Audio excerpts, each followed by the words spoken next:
Hi friends, welcome to our channel. ఈరోజు క్రంచీగా ఉండి నోట్లో వేసుకుంటే కరిగిపోయే వెనండల గురించి చూద్దామండి. చాలా టేస్టీగా ఉంటుంది. ప్రతి ఒక్కరూ ట్రై చేయండి. నేనేం చేశానంటే, ఫస్ట్ ఒక గిన్నె తీసుకుని ఒక పావు కేజీ బియ్యాన్ని నానబెట్టుకోవాలి. 6 గంటల సేపు నానబెట్టుకోవాలి. నేనైతే ఓవర్ నైట్ నానబెట్టేశానండి. దానిలో ఇప్పుడు నీళ్లు పోద్దాం. నేను వాటర్ పోసేసి శుభ్రంగా కడిగి నానబెట్టేసుకుందాం.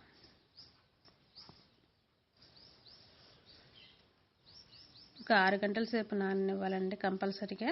అప్పుడే పిండి మెత్తగా వస్తుంది. ఇగోండి, నానిపోయిన బియ్యాన్ని ఒక గంట సేపు నీడలో ఆరబెట్టుకోవాలి. ఆరిన బియ్యాన్ని మిక్సీ పట్టుకుందాం.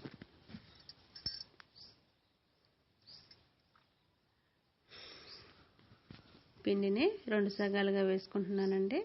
మిక్సీ పట్టుకుందాం. ఇప్పుడు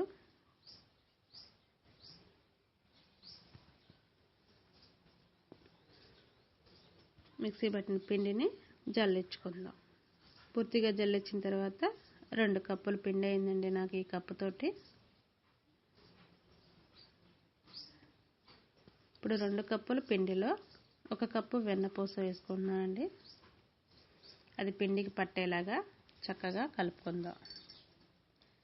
ఇదిగో ముద్దలాగా అయింది కదండి, పర్ఫెక్ట్గా సరిపోయింది వెన్న. ఇప్పుడు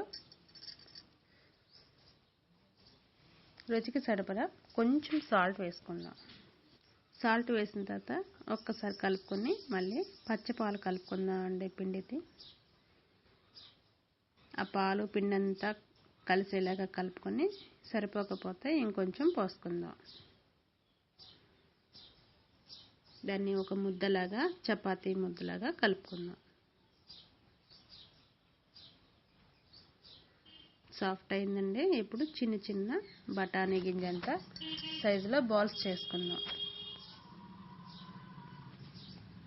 ఇలా రౌండ్గా ఎలాంటి క్రాక్లు రాకుండా చక్కగా నీట్గా చేసుకోవాలి. ఇలా మొత్తం చేసుకున్న తర్వాత ఒక కళాయి పెట్టుకొని డీప్ ఫ్రైకి సరిపడా ఆయిల్ పోసుకొని వేడి చేసుకుందాం. వేడైన నూనెలో ఇలా వేసుకుందాం. ఇలా స్లో ఫ్లేమ్లో, మీడియం ఫ్లేమ్లో వాటిని చక్కగా ఫ్రై చేసుకుంటూ పక్కన పెట్టుకుందాం. ఇప్పుడు బెల్లం చూద్దామండి. 2 కప్పుల బియ్యం పిండికి కప్పున్నర బెల్లం వేసుకుంటున్నాను. అదే కప్పుతోటి కప్పున్నర బెల్లము, ఒక అరకప్పు వాటర్ పోసుకుందాం. తీగ పాకం వచ్చే వరకు చక్కగా కలుపుకుంటూ దాన్ని పాకం పట్టుకుందామండి. ఇంకో పాకానికి రెడీ అవుతుంది. ఇప్పుడు యాలకుల పొడిని చక్కగా దంచుకొని వేసుకుందాం. పాకం వచ్చేసిందండి. ఇప్పుడు స్టవ్ కట్టేసుకుందాం. గిన్నె పక్కన పెట్టుకుని మనం వేయించుకున్న వెన్నడలు వేసుకొని తిప్పుకుందాం. ఆ పాకం కరిగిపోయేలాగా చక్కగా వాటికి పట్టేంతసేపు కలుపుకుంటూ ఉండాలి.